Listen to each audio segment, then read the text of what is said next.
There's plenty to be thankful for at this time of year, and the Thanksgiving Thursday slate of NFL games is certainly one of them, acting as an anchor for the NFL calendar. Every year, fans across the nation gather around to watch the league's biggest stars do their thing on the grandest of stages, and there have been plenty of iconic moments to enjoy. From controversies to Stonewall classics, here are the top 10 Thanksgiving matchups. This video is powered by BetUS, our sponsor all season long for Touchdown Kingdom. Don't miss out on their limited time offer of a 150% sign-up bonus on your first deposit and a 125% bonus on the next two. This is up to $2,000 and can be accessed with the code YouTube150. Number 10, New England Patriots vs. New York Jets 2012. This AFC East game from 2012 makes it into our list of all-time classics, mostly due to it featuring one of the most iconic and embarrassing plays in league history. We are, of course, talking about Mark Sanchez's butt fumble, the play that sums up New York Jets football more than any other. Going into this one, the New England Patriots were comfortable 7.5-point favorites, as they looked to continue the dominance they had over their New York rivals during the Brady era. After a scoreless first 15 minutes, they took complete charge of this one in the second quarter, with more than a little help from their opponents along the way. After a Wes Walker touchdown had put the Pats up 7-0, Bill Belichick's men would capitalize on a Sean Green fumble next, with Brady finding Shane Vereen for an 83-yard score on the first play of the following drive. But on the second play of the Jets' next drive, things would go from bad to ridiculous for New York. Mark Sanchez took the snap and ran straight into the backside of right guard Brandon Moore, fumbling the ball instantly in one of the most comical plays the league has ever seen. Patriots DB Steve Gregory recovered that one for the easiest 6 points of his career to conclude a play that will be shown in highlight reels forever. Then, on the very next play, Joe McKnight suffered a fumble of his own on a kickoff return, allowing Julian Edelman to run that one back for another Patriots touchdown. In the space of 52 seconds, New England had scored 21 points, ending this as a contest and giving us a Thanksgiving moment for the ages. A true masterclass in football comedy, brought to us by who else but the New York Jets. Number 9, the Pittsburgh Steelers vs. the Baltimore Ravens, 2013. The following year saw another divisional clash in the late slot, and this one was far more competitive. The Steelers and Ravens have been intense rivals throughout the 21st century, and this game was no exception, with both teams sitting at 5-6, just outside the AFC playoff picture, and desperate for a win. This game would end up being a classic AFC North matchup, with both defenses showing up and limiting Ben Roethlisberger and Joe Flacco from too many big plays. In fact, the Ravens' most important player in this one was arguably second-year kicker Justin Tucker, who kicked 5 field goals, making up 15 of Baltimore's 22 points on the night. However, Jacoby Jones could well have put up 6 points of his own on a kick return if it wasn't for the infamous moment this game is remembered best for. Jones raced past the Steelers special team unit before being slowed down by Steelers head coach Mike Tomlin, of all people, who was positioned just inches from the sideline, resulting in Jones being tackled by Cortez Allen. The Ravens were furious, but no flag was called, and they would ultimately have to settle for a field goal on that drive, keeping the Steelers in touching distance. This meant that Pittsburgh were down by 8 on the final drive of the game, and were in need of some late-game heroics from Ben Roethlisberger. Thankfully, he delivered, piecing together a 13-play, 79-yard drive that produced a touchdown, but the 2-point conversion fell short, with an incompletion to Emmanuel Sanders extinguishing Pittsburgh's hopes on another chapter in this classic rivalry. Tomlin was fined $100,000 for his role in the Jones return, one of the biggest fines ever handed out to a coach. After all the chaos of their Thanksgiving classic, neither the Steelers nor the defending champion Ravens made it to the playoffs. Number 8, the Las Vegas Raiders vs. the Dallas Cowboys 2021. The most recent game on this list was this 2021 thriller between the Las Vegas Raiders and the Dallas Cowboys. The Cowboys came into this one with a 7-3 record and were 7.5-point favorites against a Raiders team that was led by interim head coach Rick Bisaccia, who were seemingly watching their season slip away. But the Raiders came out firing early in this one, with Derek Carr firing a 56-yard bomb to Deshaun Jackson for the game's opening score. They would maintain that lead throughout the first half on the back of an excellent rushing performance from Josh Jacobs, as well as a career night from wide receiver Hunter Renfrow. However, Dallas did not go away quietly, with a Tony Pollard 100-yard kickoff return in the third quarter, cutting the Raiders down to a 24-19 advantage. After the teams exchanged field goals in the fourth quarter, Dak Prescott tied this game up 30-30 with a 32-yard throw to Dalton Schultz, followed by a 2-point conversion pass to the same man. With just 3 minutes left, the drama was not done. Carr led his team downfield to set up a career-long 56-yard field goal by Daniel Carson, giving the Cowboys just 1 minute and 52 seconds to reply.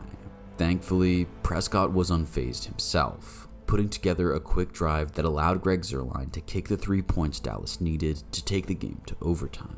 With the Cowboys only managing to go 3 and out to get the final period underway, it was Carr's turn to show that he had ice in his veins. Aided by a huge 33-yard pass interference penalty, the Raiders found themselves in field goal range on their first OT drive. And after 2 blatant neutral zone infractions from CJ Goodwin in attempted field goal blocks, Daniel Carson drilled a 29-yarder to earn a gutsy surprise win for the Raiders in Jerry World. Number 7, the Green Bay Packers versus the Detroit Lions, 1986. Next up, we're going back nearly 40 years for the highest scoring game in the history of Turkey Day. This one saw the most frequent matchup in Thanksgiving history as the Detroit Lions welcomed their old rivals, the Green Bay Packers, to the Pontiac Silverdome. This was hardly a classic on paper, with the 5-7 Lions facing off against the 2-10 Packers, but this would be a real treat for the millions tuning in on CBS, as they were rewarded with 84 points, 4 lead changes, and plenty of action during that Thursday afternoon. Detroit were favored in this one, and raced into a 10-0 lead early on the back of a 44-yard field goal from Eddie Murray and a rushing touchdown from James Jones. However, Green Bay battled their way back into it, enjoying a 23-13 lead in the second quarter thanks to a touchdown reception by Walter Stanley. The back-and-forth mayhem continued though, with Detroit answering this by going on a 24-point scoring run, seemingly taking the game out of the Packers' reach at 37-23.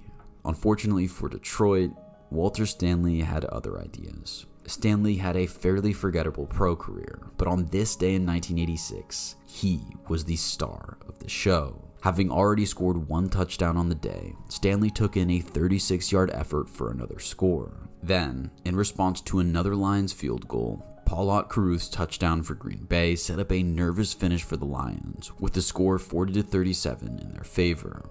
It was at this point that the dam broke, with Stanley returning a punt 83 yards to the house to give the Packers a 44-40 scoregami Thanksgiving win on the road and giving Cheeseheads something to cheer about during a miserable season. Number 6, the Chicago Bears versus the Detroit Lions, 1980. At number 6, we have one of the most legendary comebacks in Thanksgiving history. Once again, we find the Detroit Lions in a closely contested divisional matchup, this time against the Chicago Bears in the Silverdome. This 1980 Bears team came into this one with a 4-8 record, with little to play for beyond spoiling Detroit's playoff hopes. And that's exactly what they did. For most of this game, that seemed unlikely, as Detroit held a 10-3 lead at halftime, with the two teams sharing field goals on either side of a 47-yard touchdown pass to Lions running back Billy Sims. The lead stretched to 14 points in the third quarter, seemingly putting this game out of reach for a Bears team that had been anemic so far. Almost everyone had counted them out, but Bears quarterback Vince Evans had other ideas. First, he cut the lead in half with a touchdown pass to Bob Fisher at the beginning of the fourth, breathing life into Chicago. Then, with just 3 minutes and 37 seconds remaining, Evans was tasked with marching his men 94 yards to take this game to overtime. Evans showed his composure to pick apart the Lions D with 4 passes to wide receiver James Scott, supported nicely by some good running from Hall of Famer Walter Payton. With the Bears having used up all of their timeouts, there was no option to lean on Payton to get the ball downfield, and Evans took some heavy hits in the process. Nevertheless, the Bears methodically worked their way through the Lions' defense and found themselves at the 4-yard line with it all to play for. After 2 incompletions and with just 6 seconds remaining, Evans barreled into the end zone himself, tying the game as time expired and sending the Bears to an improbable overtime. Whilst it took everything from the exhausted Bears team to get the game to overtime, the final period itself was far simpler. After winning the toss, Bears running back Dave Williams collected the kickoff and sprinted 95 yards to the end zone, stunning the home crowd in Detroit and capping an incredible comeback, which still lives in Bears folklore. Let's talk about some sports betting. My go-to for that is BetUS. Once you're in, you'll easily find all the pregame markets, parlays, and prop bets that you need. You'll even get 10% back on your net losses twice a year. So let's win some money. If I want to bet on some division winners, I just click on the football tab, scroll down to the NFL divisions tab, then find the bet I like. I'm going to go for Baker Mayfield's Buccaneers to win the NFC South. So click on the number and specify your wager. $50 sounds good. Then click place my bets, click confirm, and there you go. Pretty easy, right? Enjoy a limited time offer of a 150% sign up bonus on your first deposit and a 125% bonus on the next two. This is up to $2,000 and can be accessed with the code YouTube150. Number 5, the Minnesota Vikings versus the Dallas Cowboys, 1998. Next up, we have a game best remembered for the performance of one man, Hall of Fame receiver Randy Moss. Moss and his Minnesota Vikings team rolled into Dallas that Thanksgiving on fantastic form, sitting atop the NFC at 10-1 with the league's best offense. For Moss, this game was a chance to show the Cowboys the error they'd made by passing on him in that year's draft. On just the 4th play of the game, Vikings quarterback Randall Cunningham unleashed a bomb to Moss for a 51-yard score, setting the tone nice and early. His second catch of the day then came on the first play of Minnesota's 3rd drive in the form of another deep pass from Cunningham, which also went for a touchdown. John Madden in the Fox commentary box couldn't believe what he was seeing. It was a case of quality over quantity for Moss, who only had one more catch on the day, which he collected on a short pass before racing upfield and taking it all the way to the house, shaking off a couple defenders along the way. There would be no more action to speak of for Moss, but his 3rd touchdown put the Vikings up by 39 points to 22, with the Cowboys essentially dead and buried. Of course, Moss was not a one-man offense, and future Hall of Famer Chris Carter also featured heavily, going for 135 yards and a touchdown on the day. Dallas also played their part in this offensive showdown, with Troy Aikman throwing for 455 yards, 137 of which went to another Hall of Famer in Michael Irvin. Despite this, Dallas spent the whole day playing catch-up, chasing a Minnesota team that looked unstoppable, even against a Cowboys defense that ranked 3rd in the league that season. Moss's stat line of 3 catches, 163 yards, and 3 touchdowns is still talked about today, as he shone brightest on a day packed with NFL legends in Dallas. An all-time great performance from an all-time great receiver. Number 4, the Washington Redskins versus the Dallas Cowboys, 1974. We go back a half-century here for a famous chapter in one of the league's most storied rivalries. Washington came into Dallas with an 8-3 record, looking to cement their place in that year's playoffs. However, they would leave disappointed, victims of what is now known in NFL lore as the Clint Longley game. Most Americans had never heard of Cowboys backup quarterback Clint Longley going into this one, but after superstar Roger Staubach was knocked out of the game early, it was time for Longley to shock the football world. Many have suggested that Washington had a bounty on Staubach, with a reward for the player who could take him out of this clash. If they did, the strategy backfired spectacularly, as Longley led Dallas back from 16-3 down to record an improbable victory. He got things started with a 5-play drive that culminated in a 35-yard touchdown pass to Billy Joe Dupree, cutting the deficit to 6 points. And on the next drive, Dallas found the end zone again, after a 70-yard drive that ended with a 1-yard touchdown run from Walt Garrison. In response, Washington scored a touchdown of their own to retake the lead at 23-17 at the beginning of the 4th. Things stalled out a bit at this point, with the game seemingly set to go scoreless in the 4th quarter. However, in the dying moments, Longley chose the perfect moment to come alive. After converting on 4th and 6 to Bob Hayes to keep the offense on the field, Longley fired a dart to Cowboys legend Drew Pearson, giving the boys a stunning 24-23 win with a backup QB. Ultimately, that was as good as it got for Longley, as Staubach would take back his job the following week, and he would never establish himself as a starter in the league. Nevertheless, he and the Cowboys will always have the Clint Longley game. Number 3, New Orleans Saints versus Dallas Cowboys 2010.